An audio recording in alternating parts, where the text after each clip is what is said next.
Salut à tous, j'espère que vous allez bien.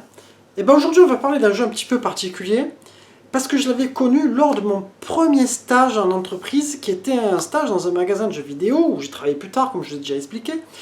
Et ce jeu là c'est Megatudo 2096. Mais on va approfondir le sujet et on en parle juste après le générique.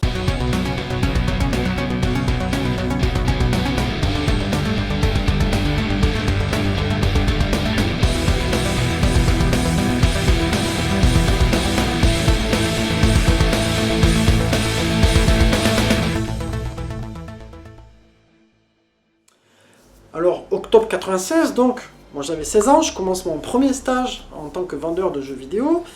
Et juste à ce moment-là, mon patron reçoit ce jeu qui s'appelle Megatudo 2096.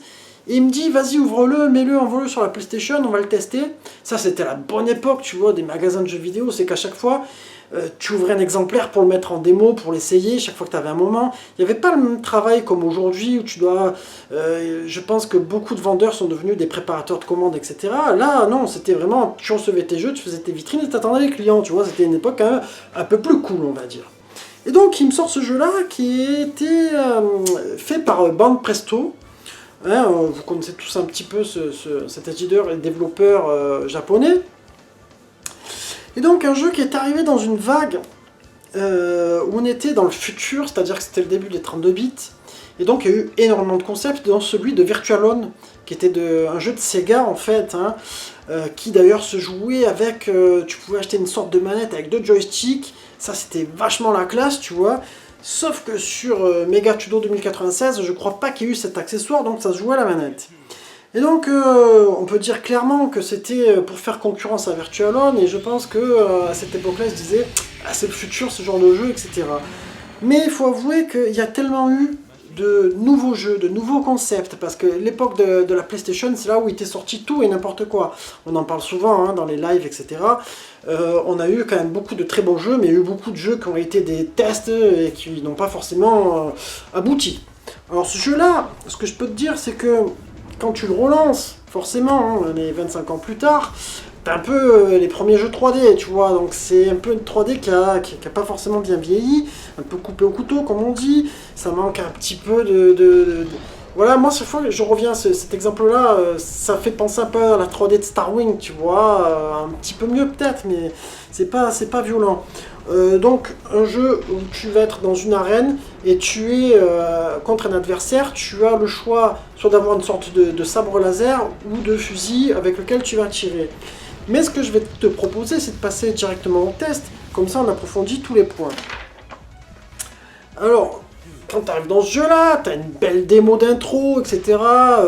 Full motion et tout ce que tu veux, donc ça c'est plutôt beau pour l'époque, ça nous faisait rêver. Hein. Bon, aujourd'hui elle est un peu mal vieillie hein, quand même, hein, celle-là. Mais après, pour parler graphiquement du jeu, je t'avoue que pour nous, moi je me rappelle vraiment de ça, ça nous avait impressionné quand c'est sorti. Hein. Vraiment, on avait pris la claque. Hein. C'était à cette époque-là, je pense que graphiquement, j'y aurais mis un 16 ou 17. Aujourd'hui, avec le recul, je réactualise la chose. Surtout qu'on a le recul de tout ce qu'il y a eu sur la PS1 en début et fin de console. Pour moi, ce serait plus la même note parce que c'est une 3D qui finalement manque de texture, manque de choses. Donc je dirais que ça mérite un 13 sur 20. Et encore peut-être que vous allez dire que je suis gentil, je sais pas, hein, dites-moi vous dans les commentaires. Au niveau animation, par contre, on peut dire que c'est quand même assez fluide. Bon, tu as quand même ces fameux bugs d'affichage que tu retrouves souvent avec les polygones dans plein de jeux comme Toshinden, etc., dans tous les jeux 3D. Après, peut-être au niveau du... Si tu veux, l'arène, tes persos ils bougent rapidement, etc. dedans, etc. Mais au niveau des corps, ça manque un petit peu d'animation, clairement. Hein. Et aussi, au niveau des mouvements du personnage, je trouve qu'il a... C'est vrai que c'est un robot, mais c'est vraiment trop carré, je sais pas comment te dire. Peut-être qu'il y en a qui te diront que ça manque de frame d'animation, c'est peut-être un peu le cas, je sais pas. Après, est-ce que c'était dur à faire, je suis pas développeur, etc. Mais je dirais qu'au niveau animation, ça mérite un 13 sur 20. Au niveau jouabilité, malheureusement, voilà, comme je te disais, sur Saturn, ils avaient sorti un super pad avec les 2 joysticks. Ça devait être la classe, je l'ai jamais testé. Je pense que ça devait être vraiment génial. Là, à la manette, en y rejouant, surtout que c'était les premiers jeux, c'était pas analogique, ça je peux te le confirmer, on n'avait pas cette manette là encore à cette époque. C'est pas évident quand même, hein, c'est pas intuitif. Il y a des trucs que j'ai fait et que j'ai plus réussi à refaire. Après j'ai galéré, tu vois, j'ai passé du temps. C'est pas facile, donc je dirais que c'est une maniabilité à 12 sur 20. Parce que même pour avancer, glisser, etc., des fois tu comprends pas, il y a la direction qui compte avec un bouton, enfin, peut-être que tu aurais pu faire un truc un peu plus simple. Au niveau mix sonore, tu vas voir, je suis un peu partagé, c'est-à-dire que tu vas voir ces musiques d'époque, tu vois, un peu dans l'univers futuriste, voilà, techno, techno-futuriste, je dirais, voilà, dans ce délire-là, le robot, etc. C'était un peu les thèmes de l'époque. C'est un peu mal vieilli, mais si tu reprends le jeu, quand même, ça va bien dans son ambiance à lui, tu vois. Donc, au niveau musique, ça va. On est dedans, bon, c'est assez dynamique et tout, ça bouge, hein. Après, au niveau des bruitages, c'est pas mal, mais c'est pas non plus flambant, hein. C'est les tirs, etc. C'est pas non plus à sauter au plafond. Je pense qu'on aurait pu faire des bruitages un peu plus élaborés, tu vois, ces robots justement, donc pourquoi pas des bruitages un peu à la Transformer, des trucs un peu dans ce genre-là. Il y avait de quoi faire sur la PS1, c'était du CD, donc on pouvait faire des trucs plutôt pas mal. Donc je dirais qu'au niveau mix sonore, on va arriver sur une note moyenne de 14 sur 20. Pour la durée de vie, comment te dire, moi le jeu tout seul, je m'emmerde vite, tu vois.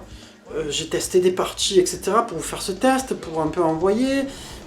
J'ai insisté avec un testant plusieurs persos. T'as pas mal de persos, je sais plus, je vous ai pas dit d'ailleurs combien il y en a, mais je crois qu'il y en a 8 ou 10, je sais plus, du coup, tu vois, j'ai pas noté. Bon, c'est pas grave. Mais je pense que c'est un jeu sur lequel tu peux vraiment t'éclater si tu joues à deux. Je pense qu'à deux, ouais, il y a moyen de délirer. Sur un grand écran, tu vois, je pense que tu peux envoyer. Parce que maintenant, c'est vrai que quand tu vois ce jeu-là, t'as envie que ce soit sur des plus grands écrans. Je sais pas comment te dire si tu... Parce qu'on resitue le truc à l'époque, on avait des 33 cm, tu vois. Là, je pense que sur des écrans actuels, tu dois un peu plus t'éclater. Du coup, je dirais un petit 14 sur 20. Si t'es avec un pote avec qui t'as envie de passer une bonne soirée, il y a peut-être moyen de s'éclater, à approfondir, à deux, etc. Attention, hein, je parle que du jeu. Donc, du coup, en verdict, je vais arriver sur un 13 sur 20. C'est pas de ouf, c'est pas non plus mauvais, hein, quelque part. Bon, ça doit être, si on remet en pourcentage, du 70%, oui, un truc du dans le genre, tu vois.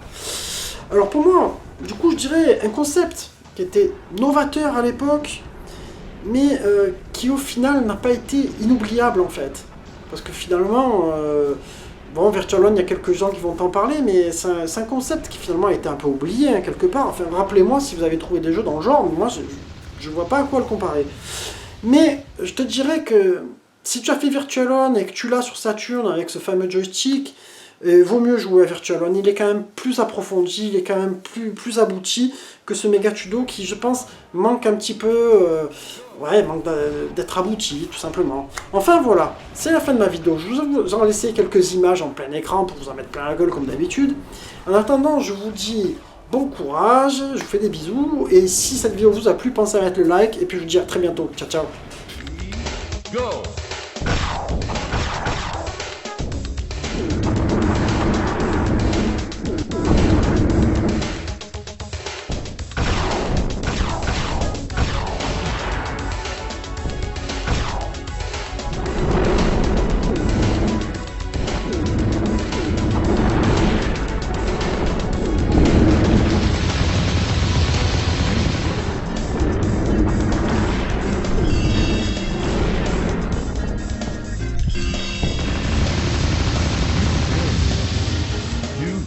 Right. 2